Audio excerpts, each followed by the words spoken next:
अगर आपकी सैलरी 10 लाख रुपए सालाना से भी ज्यादा है और आप अपनी कमाई का एक बड़ा हिस्सा सरकार को टैक्स के रूप में जा रहा है, आपको लगता है कि आपके पास टैक्स बचाने का कोई रास्ता नहीं है, इसलिए टैक्स देना ही सही है, तो आप गलत है।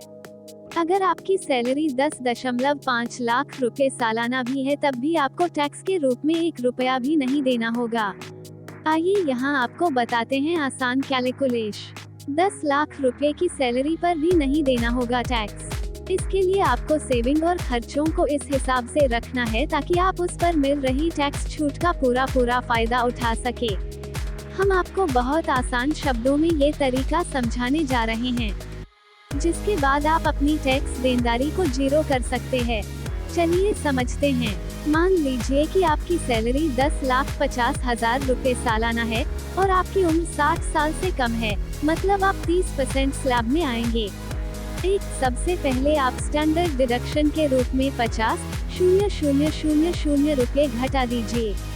10, 50, 0,000 माइनस 50,000 इक्वल्स 10 लाख रुपए।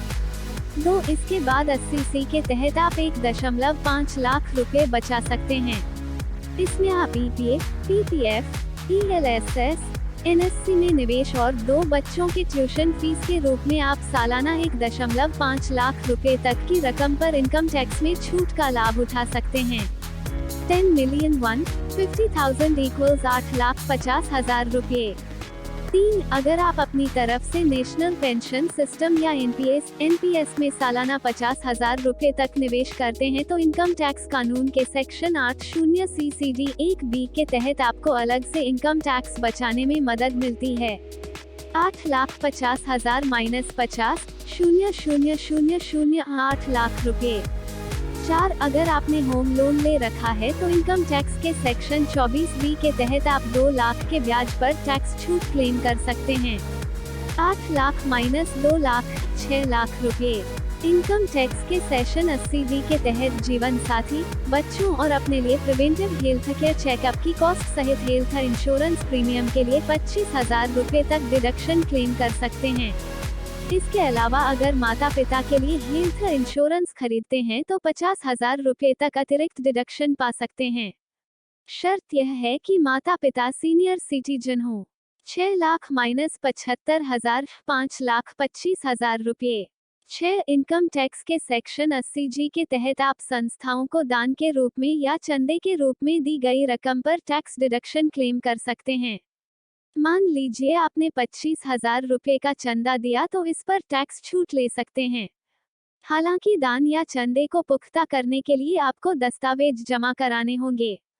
जिस संस्थान को चंदा या दान देते हैं, उसकी तरफ से मुहर लगी रसीद मिलनी चाहिए। दान का यही सबूत होगा जिसे टैक्स डिडक्शन के समय जमा करना होगा। 5,25,000 माइनस 25,000, 5 लाख रुपए।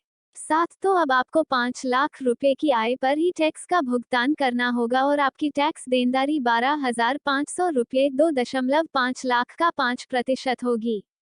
लेकिन चूंकि छूट 12,500 रुपए की है, इसलिए उसे 5 लाख वाले स्लैब में 0 कर का भुगतान करना होगा। कुल tax deduction 5 lakh. Net income 5 lakh. Tax देनदारी 0 रुपए।